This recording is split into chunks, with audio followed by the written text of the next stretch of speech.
Hi, this is Roger. Thanks for dropping by. I'm going to have a go at the 3 new orchids that I bought. My voucher from the 1,000 subscriber giveaway from OME, Olivia. Thank you for that.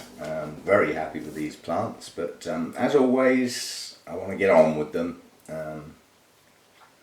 Right, paraphernalia. I don't know what I'm going to need yet, because although I have partial decisions made, not final decisions, so my hydrogen peroxide's around, make sure we've got no imported things with legs that shouldn't be on the plants.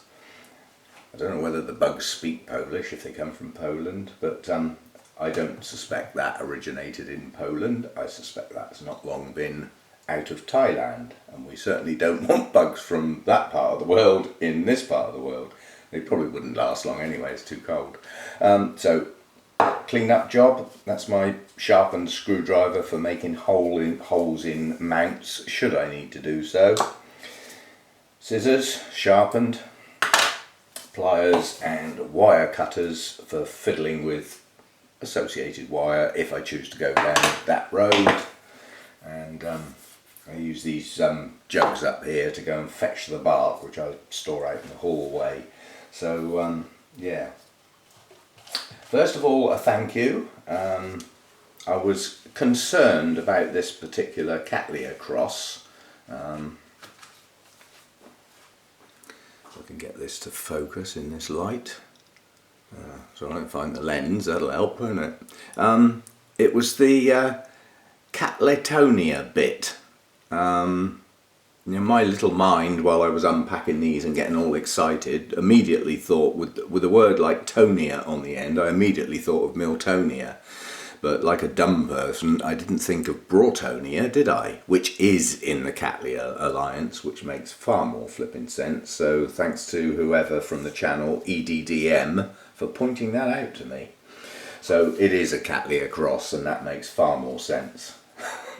Trying to cross a Cattleya with a Miltonia. Good luck with that. Anyway, first job, get stuff out of pots. See what we got.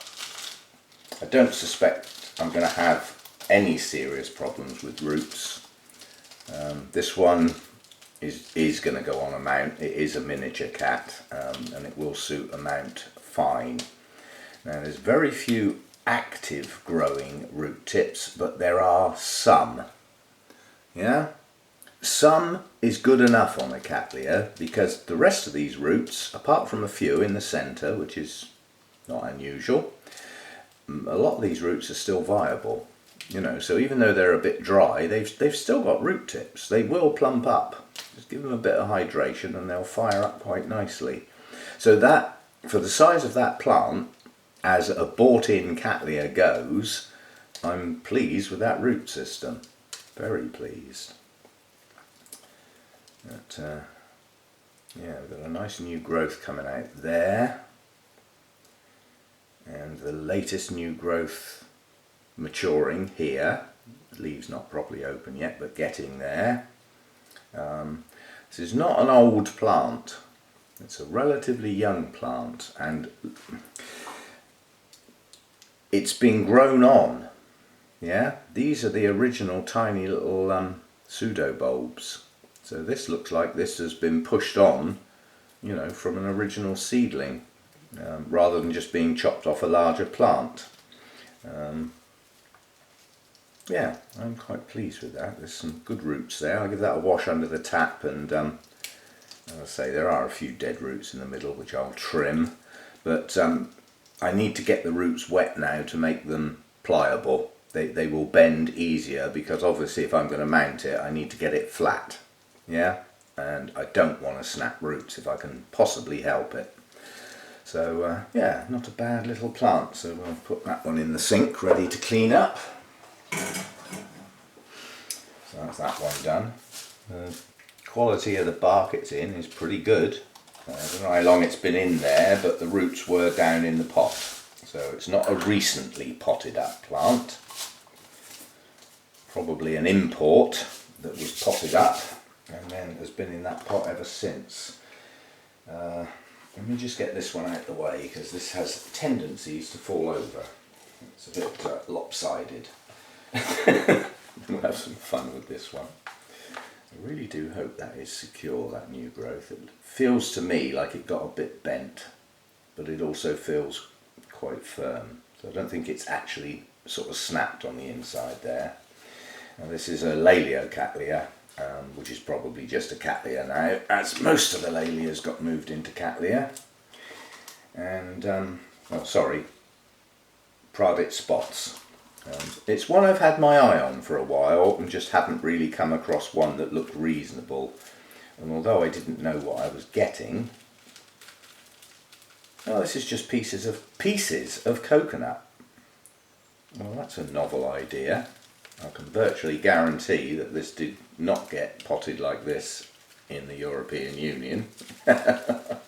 This has all the traits of coming from out Thailand way, where you've got a ready-made source of this type of media. It does, I think this plant's been in amongst this for some time because this is very, very crumbly. Let me just show you that it just falls apart. Whereas, as you know, if you've ever played with coconut husk, you can hit it with a hammer and it don't break. So I think it's been wrapped up in here some time, but however long it's been in it, it's coming off. One way or the other, even if I lose some roots, it's coming off. Now out in somewhere like Thailand, where you've got the heat and the humidity and everything, this is probably an excellent media for things like Cattleyas, because they're not really going to force their way into the coconut pieces, they're just going to grow on it. And it would have some moisture retention. So that's probably quite a good idea out there, but not so good for the way I grow. This would hold quite a lot of moisture. Without the heat, it's going to hold it for a long, long time. So I would lose the wet-dry cycle. Well, it came off reasonably well. That I'm pleased about. And we've got some pretty good roots here. Again, there's a progression on this plant. You can see that it started off with small little pseudobulbs, probably out of a flask, and it's grown on. It only has a single direction of growth at the moment, but some good roots here. A lot of these roots have got snap marks on them. You can see they've broken. But the little root inside the velamen is still viable in a lot of cases. Yeah? There's a few need snipping off, but not many. And there's a completely dead one there. Yeah, there is a difference. That's a dead one. But not many. There's some reasonable roots on there. And when you get roots like this that have had a break, they can often branch and push out new bits. So don't write them off just because they've got a break in them. You know, it would be very tempting to cut that root off there. And in this case, I may well do that. But yeah, there's some on here with no breaks on. So they'll be the better ones. And just looking round, it does have a tendency to branch, given an opportunity. There's a branch root there with 3, yeah, branched out twice sideways, so it's capable of branching. So yeah, how big that's going to get. I think I'll mount that one as well, come to think of it. I keep saying that I've got hanging space and then promptly put things in pots where they won't hang so easy. I know you can get hangers for pots, but I'm not that trusting actually. I have had some pots fall out of their hangers or come detached, and you go in the grow room in the morning and you think, where's that plant gone? Oh, there it is, splattered on the floor. And you can lose new growths that way. Well, no signs of any bugs, present or past. Yeah, quite pleased with that. That's not a bad one. So again, I want the roots to be flexible, especially if it's going to go on a mount. So we'll get that cleaned up under the sink, and yeah, go on, be a devil. Let's take that back bulb off. You know me. it will make it easier to mount. Nice bright green. Don't we love it when that happens?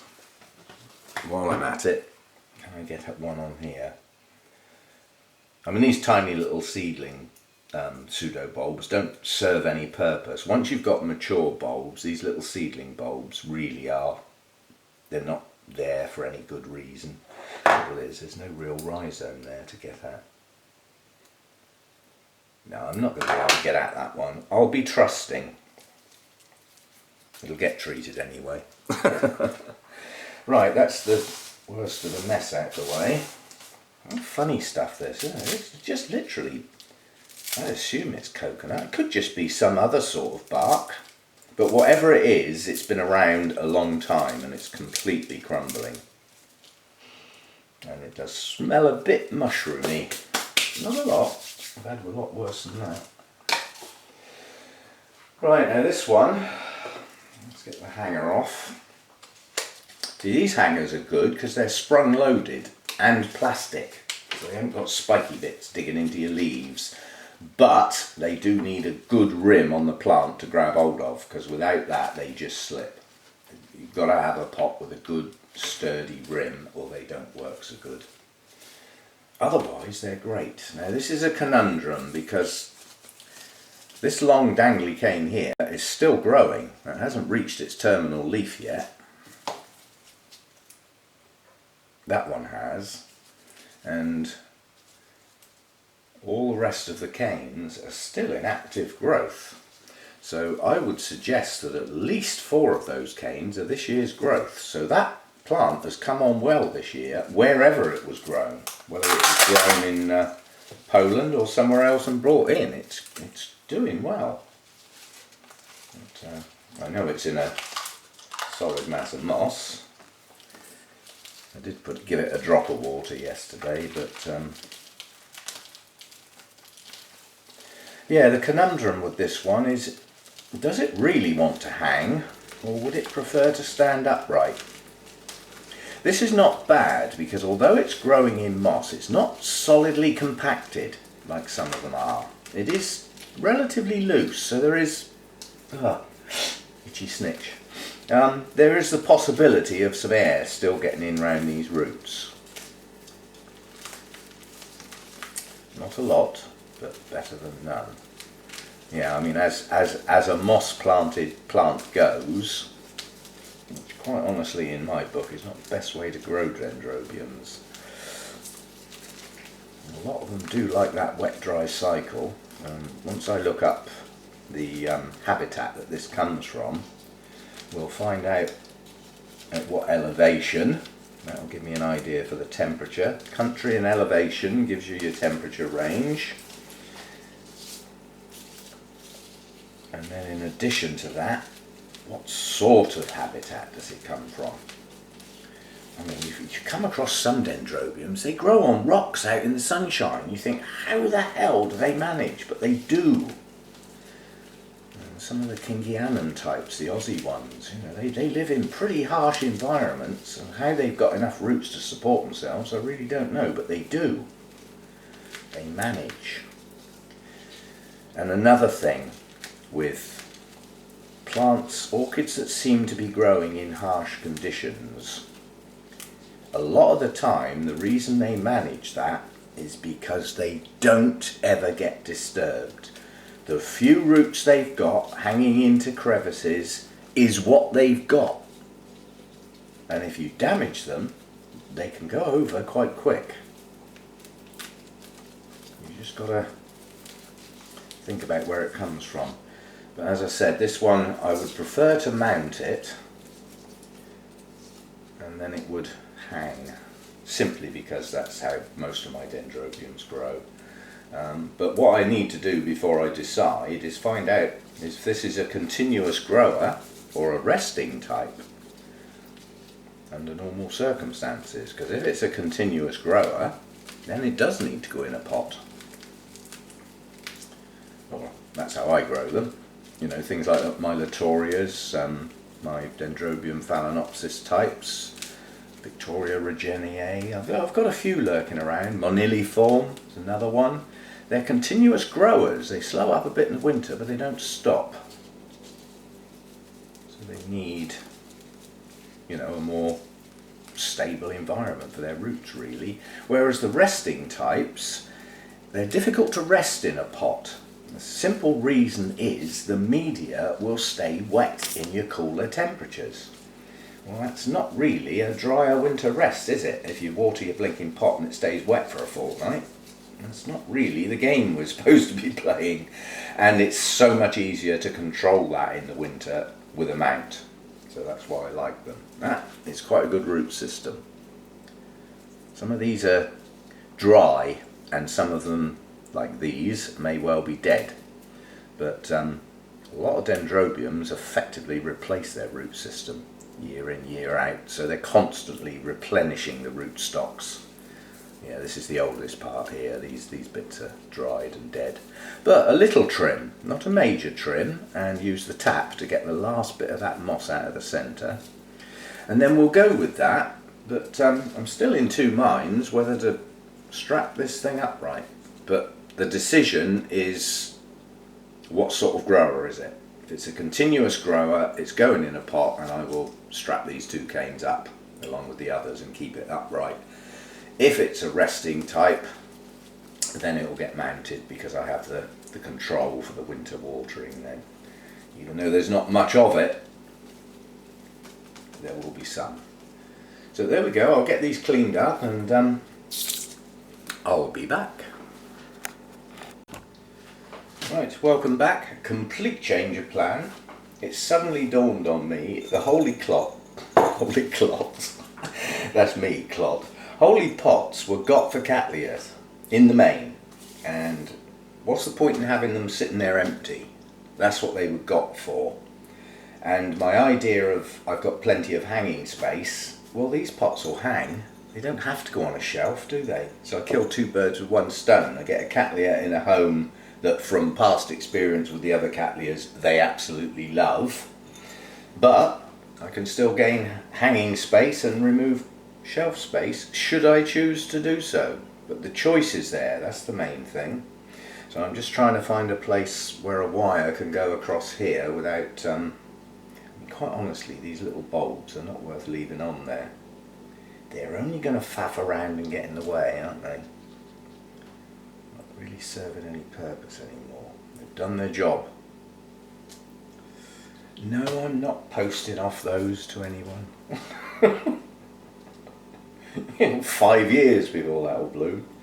Yeah, I think we can manage that. Now I've got two directions of growth here, which is brilliant. This is a maturing cane that has a new growth next to it that so far hasn't done new roots. This is also a maturing cane, but is a new growth as well and has got new roots. So I can tell that this plant chucks out its new roots as the growths mature. Yeah? So this one will produce a new set of roots in the not too distant future. This section's roots are still actively growing with growing tips. So their job is to get down in this pot and grab hold. Are you listening? Now, I know it'd be easier to just pour this in the pot, but there's stuff in the orchiata bark that I don't want in the pot, e.g. and there's often some white wood in there as well, which is just, you know, there's little flaky bits here and there that I just don't want. I mean, I'd love to go through it and sort it out and just only leave really big bits, but I ain't got time. So I just look for the flakier bits, the bits that are going to break down quicker. It's not a perfect bark. I'll just have a quick sort through, make sure there's no really soft flaky bits, because they're just going to break down faster, obviously. Now, a little bit of breaking down bark is not the end of the world. You have to bear in mind that you do get colonisations in your pots of, well, I'm going to call them bacteria, but at the end of the day, there's some good stuff that colonises your media. You can keep pouring chemicals in there, they don't last long, but you know, you have to weigh that up against the consequences of not killing things that you don't want in your bark. Whoops. Chucking it on the floor now. Yeah, that'll do. That's mainly chunky bits now. Oh, another bit there. That's what I mean by whitewood. Yeah, it's not actually a piece of bark, it's a piece of timber that came off in the process. So it isn't bark. Right, that'll do. Now, as with always with the holy clay pots, my cattleyas have just been washed under the tap thoroughly to get them clean, get the old bark off. So they are currently hydrated, so they don't need watering when they get in this pot. All I've got to do is get this to sit at the right height. I think I will actually tuck a few roots in the bark this time. Let's tip some out. Because it's got quite a good root system, I can afford to let some get down in the media. So I'll just tease some round, but I've still got to be very conscious of where the wire is going to go and the hole it's coming out of and the fact that it needs to pull down tight. But some of these roots can go down in the media. And again, you know, if there's air gaps in there, I don't care, it's a cattleya. Anybody who's been growing cattleyas long enough that's left air gaps in their pot, where do the roots head? Into the air gaps. Do they head into the tightly packed media? Not so much. They just don't. You look for air. That's why a lot of them come out over the side of the pot. But I do want a little bit down in there because there are some active roots down near the centre of the pot. And that'll at least give them something to get hold of. I'm literally doing that a piece at a time.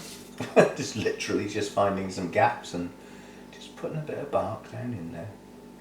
Without breaking the roots off, obviously. Now the hard bit is that these holy clay pots have 3 rim holes, these little ones. Yeah, but they only have 3. Well, that makes a triangle. If they had 4, they'd have holes opposite each other, which would be absolutely perfect, but they don't. So, can't have what you haven't got. Consequently, what I do is I put the wire out through one of the actual holy bits, if you know what I mean, rather than the rim pre-drilled holes. Where do I think I want that to go down there. I'm using the smaller gauge wire because these aren't huge plants. You know, so they're not going to take a lot of holding still. Just thread that through there. Down there. I think that should bite on quite nicely without cutting the plant in half. So say it's only to hold it steady.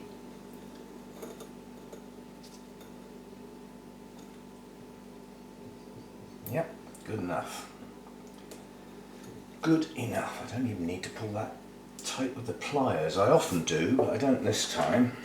No spiky bits to stick in my hand or my eye. So just flop that over the top. And now I have some roots in the air, and I have some that could do with just a little bit more loose media around the top.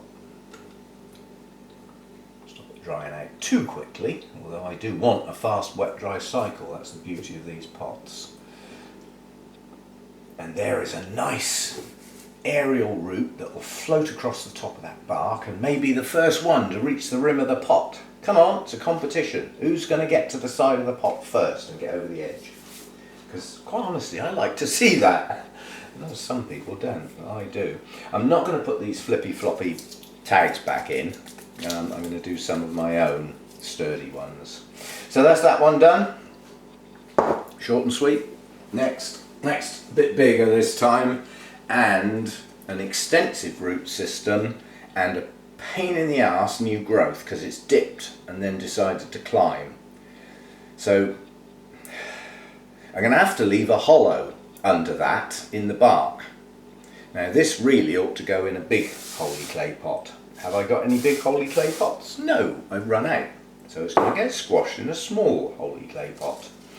But before I do that, let's get some wire on there. It's much easier to put the wire on prior to putting the... So now what I look for is a high hole, yeah? One that's so that the wire hasn't got to go right down into the base of the pot. But I also need it to be opposite one of the rim holes, which I haven't got. Who put the holes in there? They missed one. I think. Let me have have a look where the rhizome is going to be. Back end, that's going to go squashed right up against the pot. So I think we can cut across diagonally, across the main part of the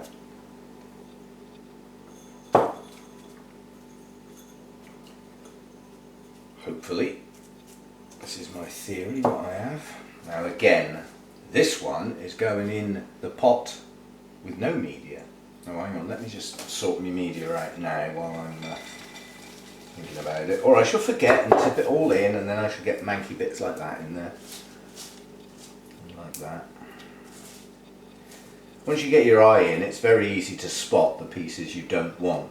Pieces of white wood, flaky bits that just crumble. And if you don't get them all, it's not the end of the world, but you know, I've got the time to do this. It's worth just putting that extra little bit in at the beginning, and you don't get soggy bits. But what I was saying about a bit of breaking down media, you know, a couple of flaky bits, they're not the end of the world actually. You know, there is a process that the bacteria sort of get up to that actually breaks this down and probably provides some nutrients in some shape or form. Don't ask me what.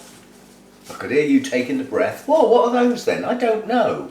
But anything that's breaking down, you know, is producing things. If you think how a forest works, it doesn't get fed. Nobody goes round with a watering can. Nobody goes round with their Grow More or their Better Grow or anything, feeding it all.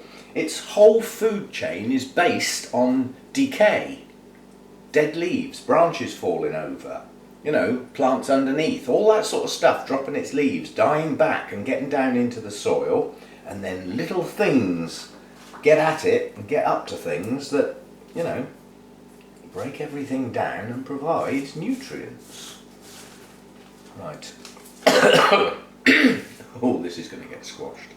There will be some broken roots, but I can also tell from this plant that it branches very, very successfully. So any little clicks or snaps that happen, it's not going to be the end of the world. And this plant is going to end up perched. It's going to be quite high up. There's a click, do you hear it? I'm not worried, this has just got so many roots, I don't care. This doesn't take off like a rocket, I will be incredibly surprised.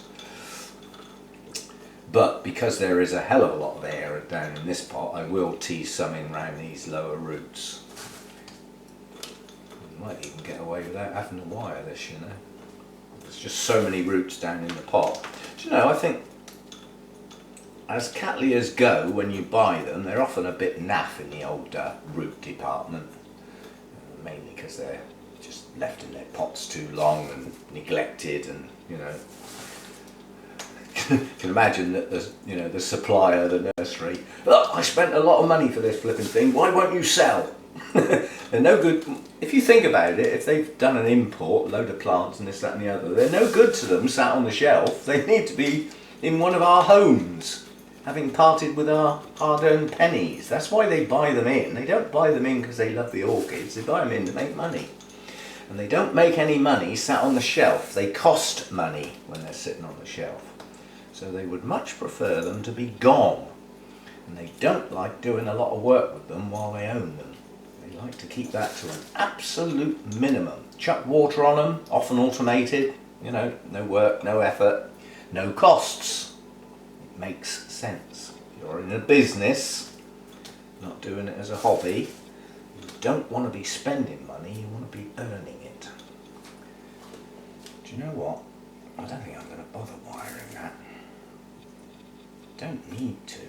I know I've got the wire in the pot, I could. I don't think I need to. And I've got my new growth well above the media. It's just sitting on the top.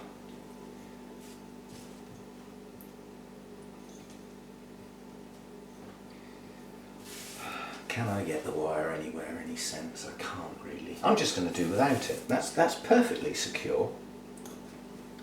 Of course, now I've bent the wire on nice and tight, it won't come off, will it? Come on, you.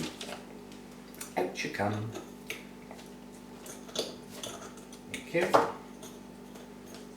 yeah, I'm just not going to bother, simply because it's not going to do a lot of good, quite honestly. All I will do is pull that plant down onto the bark, and in doing so bend the roots.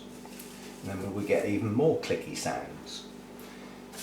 None of us like that sound, but as I said, in this case I've literally got so many roots I really don't care. So I'm just putting a few more placed pieces so that the base of the plant's got a few bits of bark directly underneath it.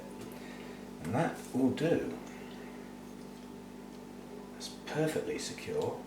Okay, that's the 2 Cattleyas done. They won't get watered, they'll get left to sit for a bit because they will run under the tap. They're well hydrated, they've had a good soak at the root base, and they can now, let's not mix the rubbish up with the good stuff here. Right, now for this one, we've been doing our homework. Guess where this comes from? Evergreen forests. What is it not going to get in an evergreen forest? Winter rest. Doesn't happen, does it? It wouldn't be an evergreen forest if it had harsher conditions to put up with. So somehow or other you're going in a pot, mate. And these 2 long dangly canes, there will be some language I expect while I try and get this flipping thing to stand up. The easy way, quite honestly, the new growths are perfectly upright and perfectly secure. You're coming off because you're serving no purpose. Do you know that cane is actually broken? See?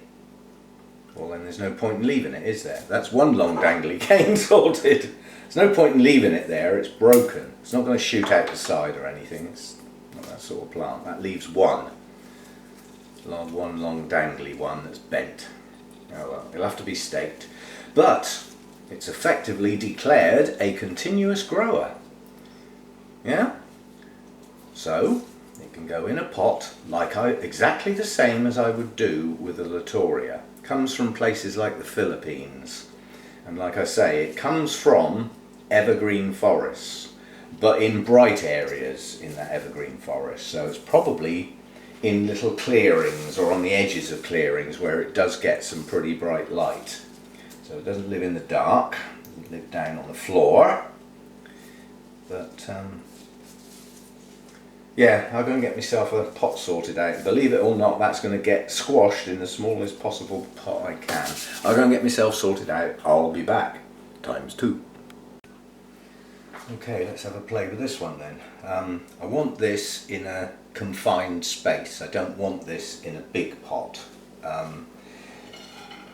Several reasons. A lot of dendrobiums do like to be snug, but you have to allow for expansion. The whole point of using the Orchiata bark, which is now going to be totally defeated by adding moss to it, but tough. The thing is, the moss won't last as long as the bark, so that you're effectively saying, well, I will have to repot this one a bit more often because of the moss. And the moss will aid the breakdown of the bark because it will keep it moist longer. But this is a continuous grower, yeah? So like a Latoria should never really stay dry for anything but the bare minimum amount of time, and then only really in the winter if it's slowed up a bit. But while in active growth it's supposed to stay moist, and bark on its own is very easy to miss a day or two when it's absolutely bone dry, which won't do this sort of plant any good at all. So the moss saves me the work, basically. I'm not going heavy on the moss, it's just enough to spread around in amongst there and keep the capability of it staying slightly moist rather than sopping wet. If it was heavy on the moss, it could stay too wet. I know this isn't a Latoria, but as I'm treating it the same, they are prone to rotting at the base if they stay too wet, especially when the temperatures get lower than they like. Yeah, you're putting them under stress if you drop the temperatures down too much. And then things can set in that you would prefer not to be there. So this is a small pot, I will probably have to stake the plant, but that's yet to be determined.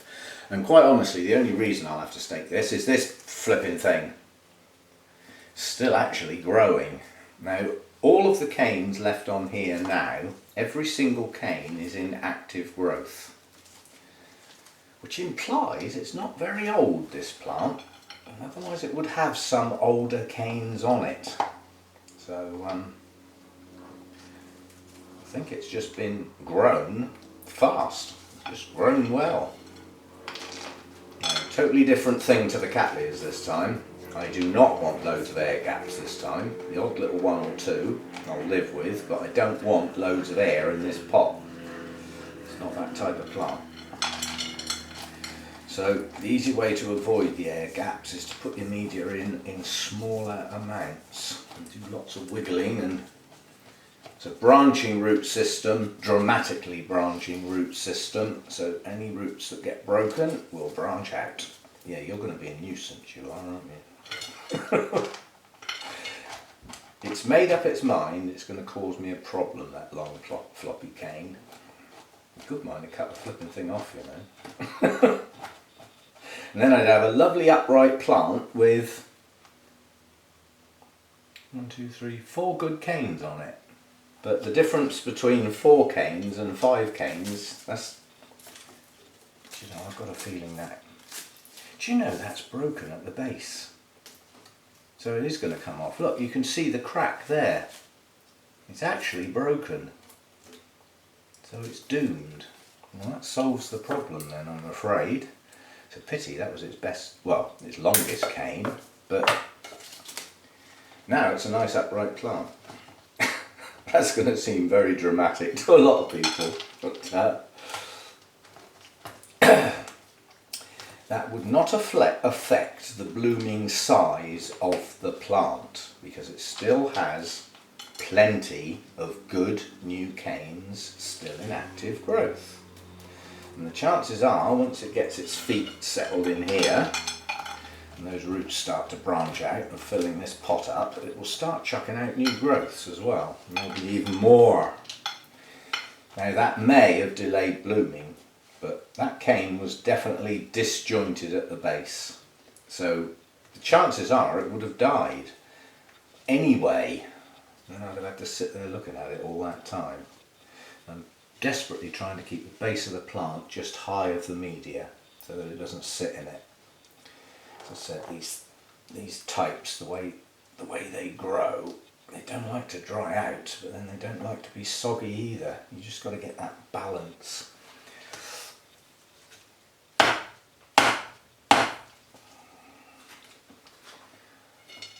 Right, moss out, come on. I just want a bit of bark around the top without any moss in it if possible.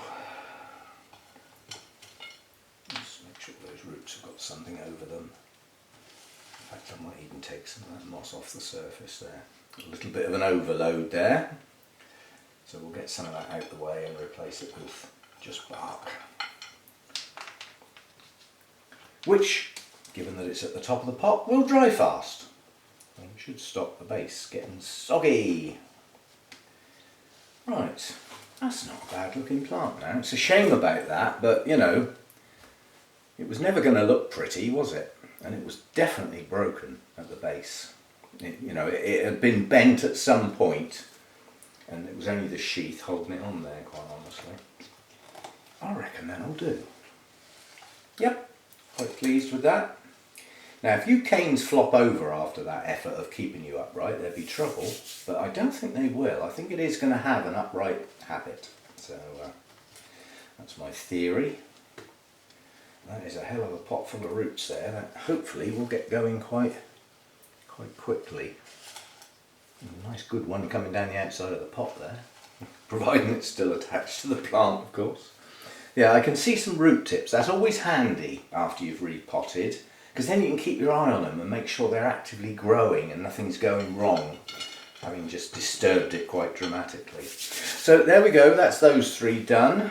As I said, I changed my mind about mounting on the grounds that literally I'm going to look into my holy clay pots and I'm pretty certain that some of those are going to get some wires attached and actually hang nearer the roof and release up some shelf space. But I don't need to do that yet. I need to do that at my sorting out for winter stage, when there's a set of shelves coming out and things will get moved around and quite a few plants are coming in the house. Yeah, so I will have that associated shelf space, and once I've sorted out what plants are going on what shelf, I'll see where my hanging space is, where I've got gaps where pots are not sitting in the top of a plant and things like that. So there we go then, that's that one done. Well, that's 3. See you next time.